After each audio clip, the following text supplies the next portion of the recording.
Friday, it's Wolf with LW Automotive. Today working on a 2000 Jeep Grand Cherokee Laredo.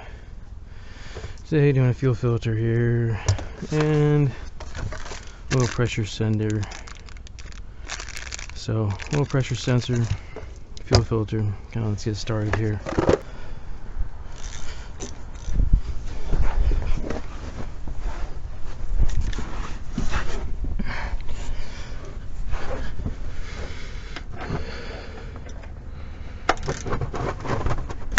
Okay, got this loose real quick. Oh, crap.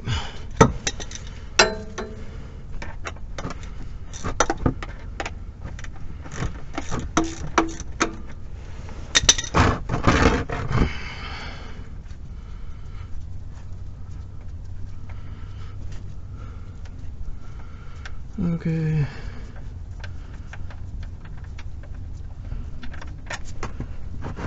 Let this board drain real quick.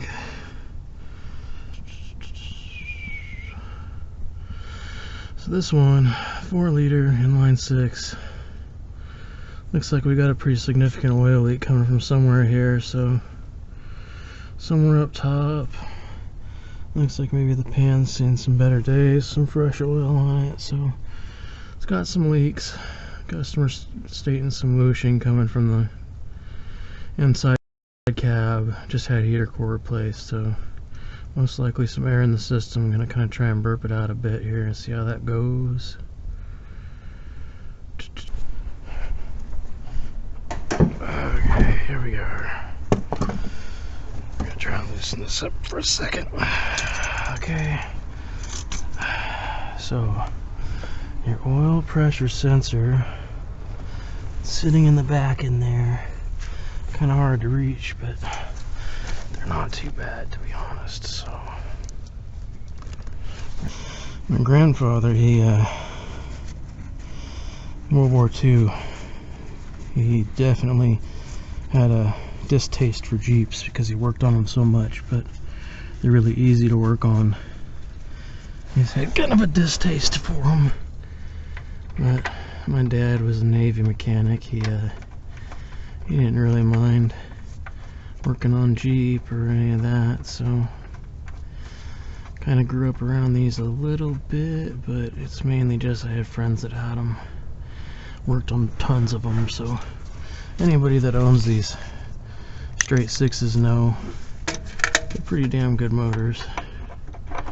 I've never really had an issue. I've had a few of them here and here and there, and never really an issue with them. So always a fan of Jeep. So let's go back up and pull a filter here.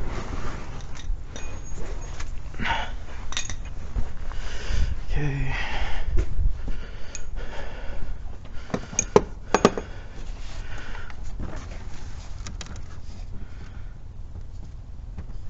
I think we're about steady there. We'll see.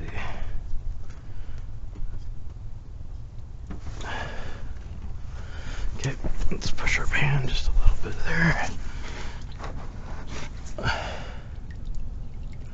Alright.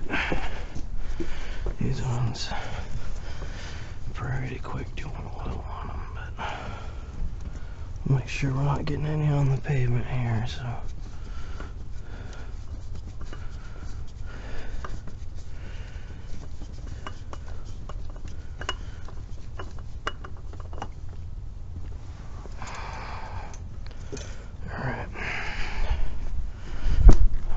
Down here.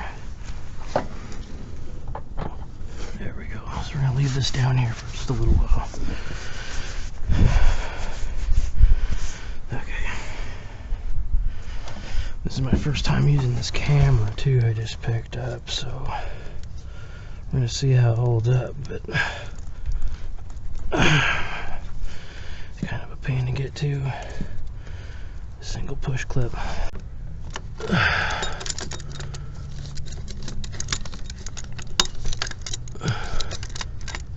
This one though, thankfully, it just came out with just using vice grips, but sometimes depending on the model, like what I use, that socket, the angle of that dipstick tube won't allow it to completely shift back.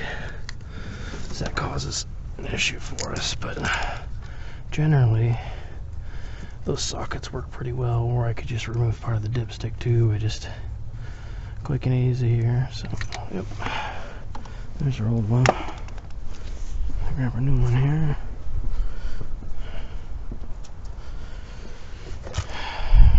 Already got some thread lock on it, so that's good. Otherwise, use thread lock red or blue. Whatever's available for me, you know. For it here. Okay.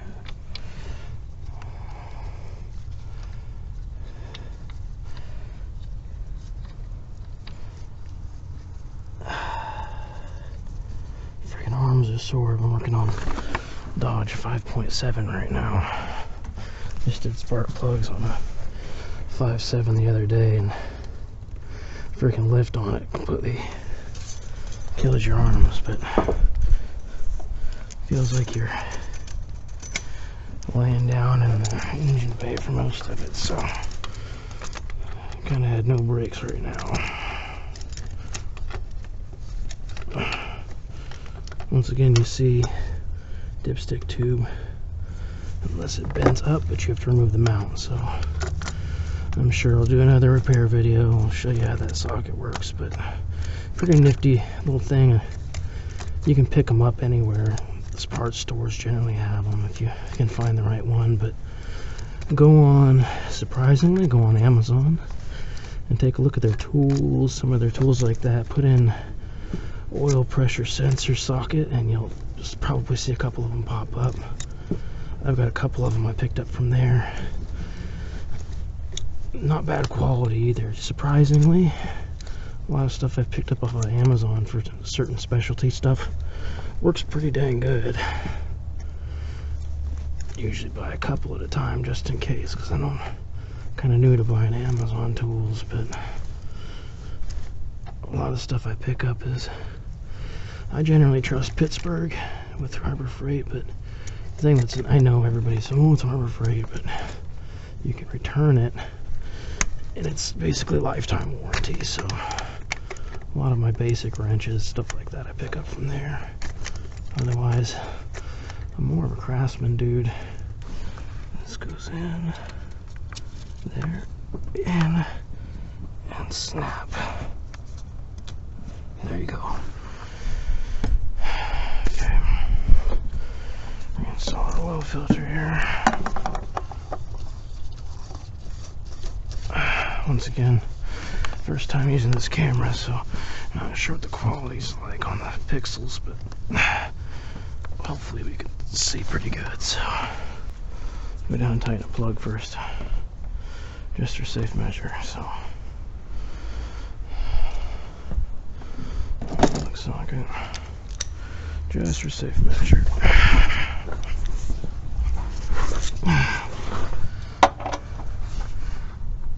Okay, we're tight.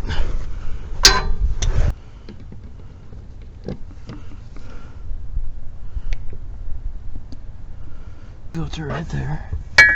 So here's what we got. Your two 10mm bolts. You've got this clip here, which is a squeeze clip. This one is one that I recommend, the fuel disconnect line. You see the clip behind it, that black clip. You basically press those in, and another set of squeeze clip on this one here.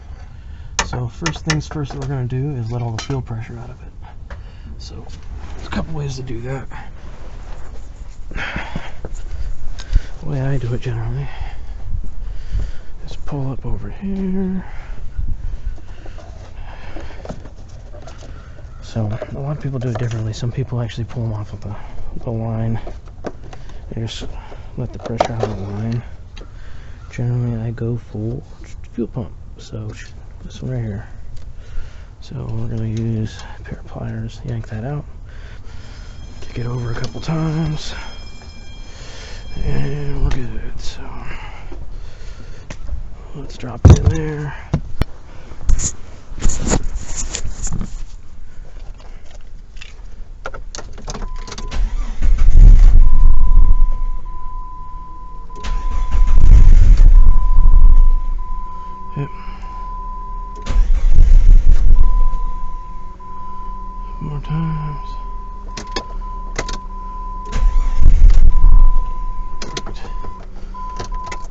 Okay.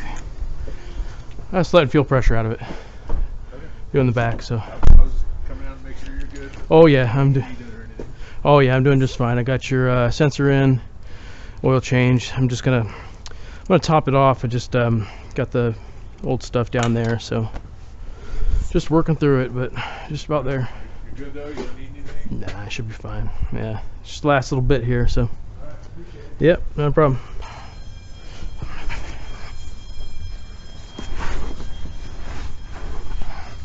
You can see the filter's been leaking, so that's not good.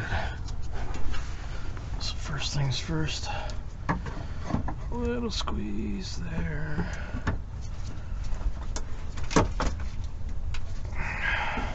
Sometimes you can squeeze them by hand too, so just don't break your clips.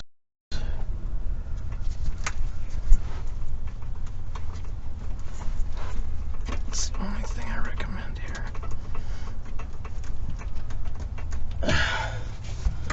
Don't bust your clips, but we're about halfway on that one, so squeeze. There we go. Spilling a little gas, but once that off, I pissed a little bit there. There's that one. Just about out of there, so. Alright. All three disconnected here. So these fuel filters in these Jeeps, they run a filter in them, but they also run a fuel pressure regulator inside of it.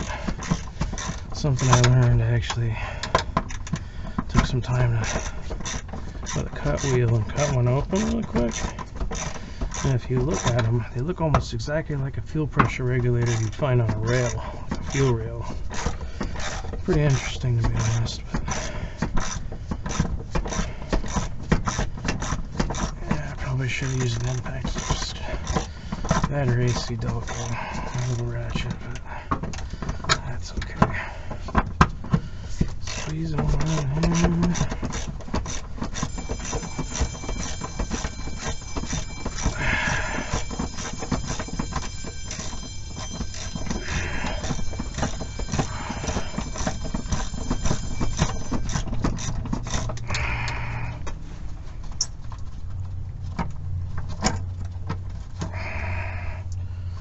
Starting to drip some gas there. And big them up. Leave that bolt up in there. Slide that down. We're going to stick it in exactly the way it went, just right up in there. But we need to move that clip over. That one and the other one is still in the line there, so gotta switch this clip over. Let's come out here for a second.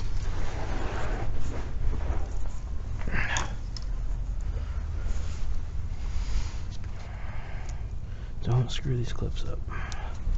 Something I know.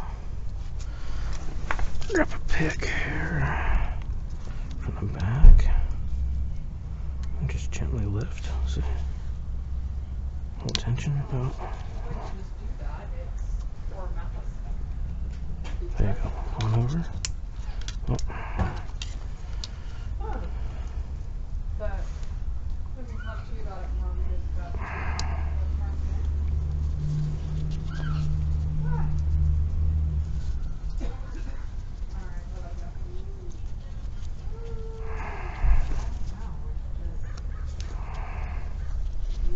Just don't want to bust them.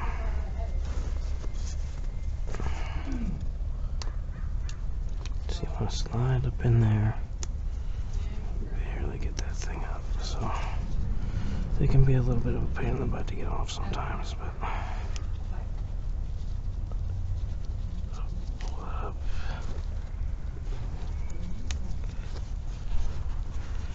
Hey.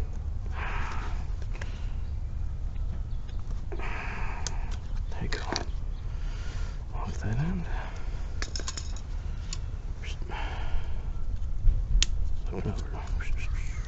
Good to go.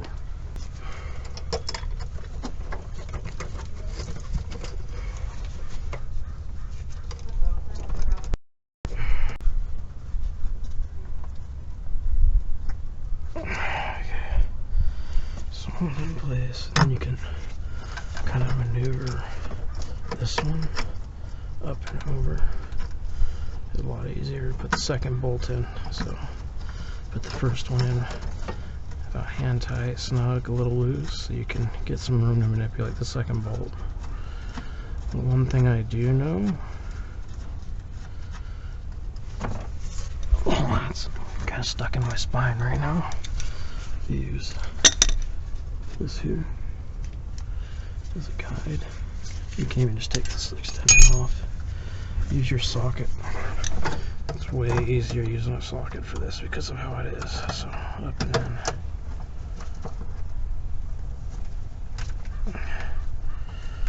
Okay. So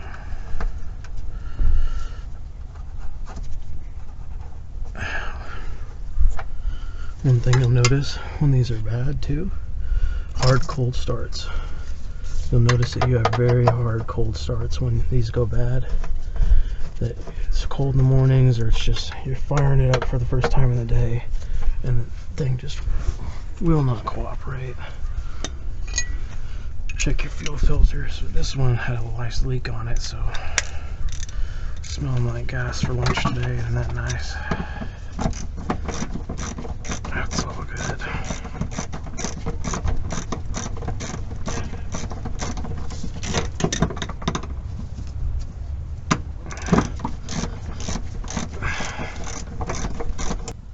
Line up the clip like so.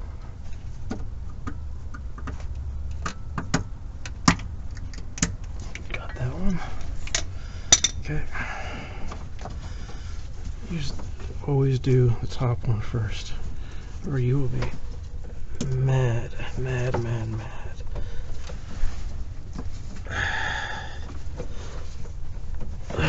some room in here. Hold on.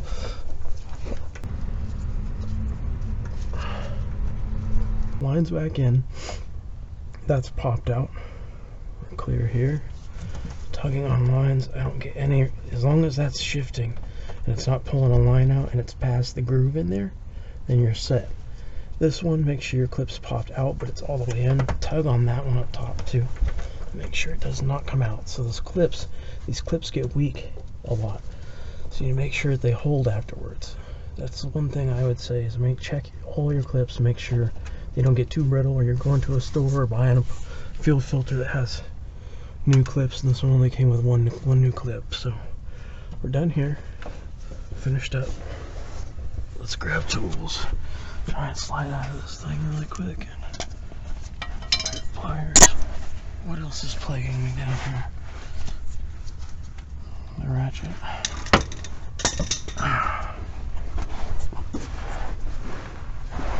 Okay.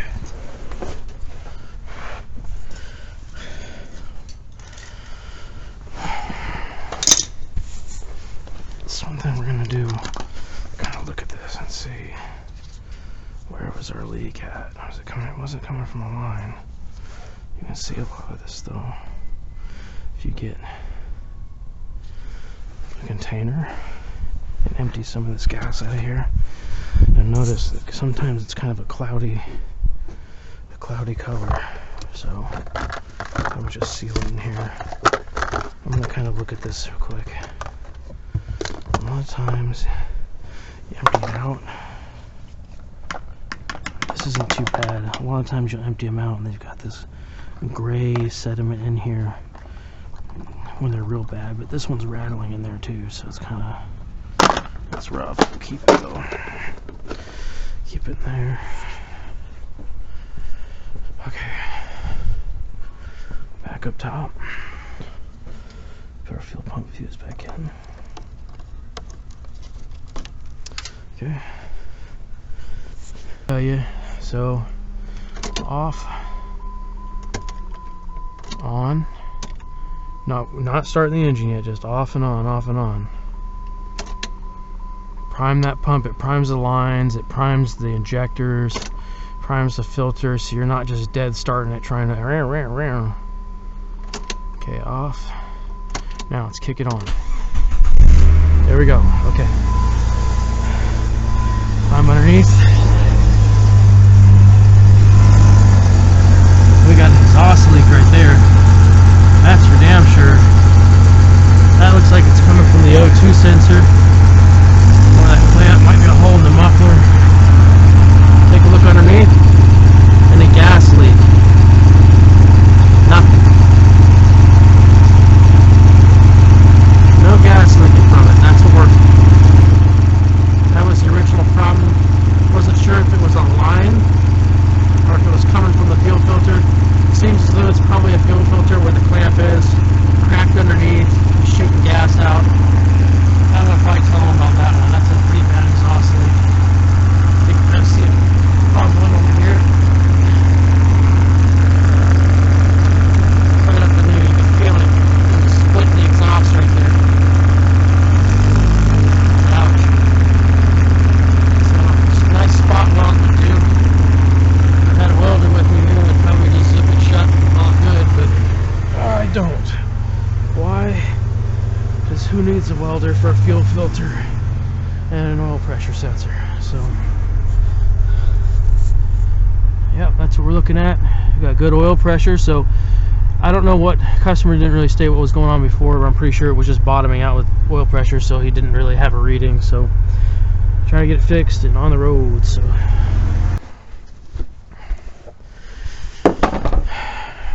no van with me today, driving the Wolfie wagon.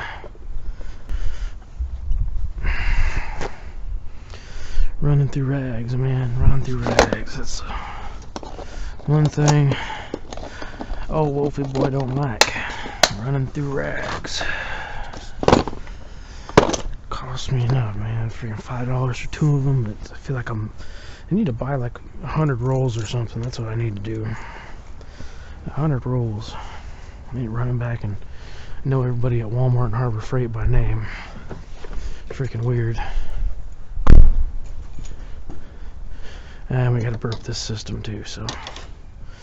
Okay, let's kick it back on. So. Oh, come on, baby. Open up for me. So, a lot of what this customer says is he redid a heater core on it, which is real fun.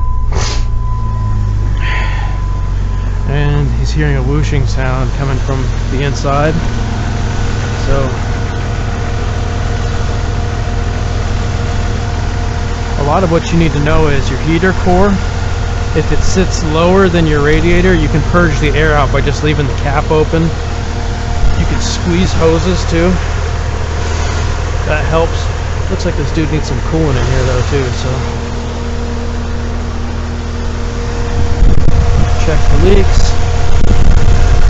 He ain't leaking a drop, so we're good to go. Leave that open for a second, let it breathe, but a lot of frickin' scent. Ugh. Yikes. A lot of sentiment in here, so beautiful.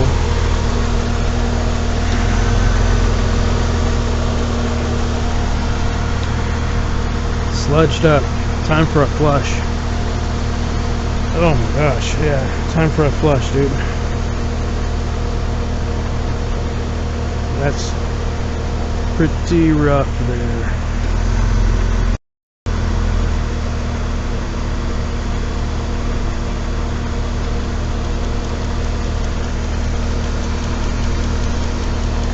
So, we're just going to let it run for a bit. We might throw some fluid in it, but the way to purge these generally, a lot of vehicles have a bleeder screw somewhere around the water pump thermostat up top. You usually see them on the engine somewhere. This one I don't think comes with a bleeder screw. The 4 liter, they're pretty easy to bleed. You just leave them open. Leave them open, squeeze hoses, that type of thing. Get it to move if you can. So, alright, that's just about it. We're just going to let it breathe and do a little coolant burp on it. So, until next time.